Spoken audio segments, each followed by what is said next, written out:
Want to know how to browse integrations that you can work with in Snyk? Well, no worries. In this video, I'm going to show you an easy step-by-step guide on how you can do it. It's super simple and under a minute, so let's get straight to it.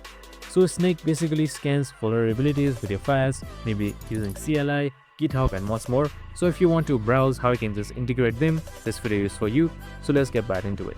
Now first things first, make sure you are logged in and it should be under the menu, and just simply hover on it and then select project right here or dashboard. Now once you're under projects, if you don't have any projects or integrations popping up, you can just simply select browse integrations right here.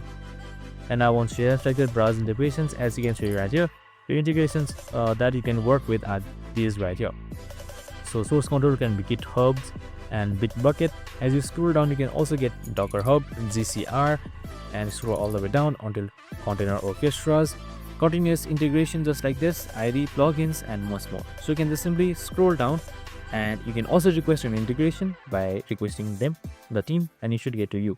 And that's it. I hope this video helped. If it did, make sure to like, subscribe, and tune in with us for more of these videos. See you in the next one.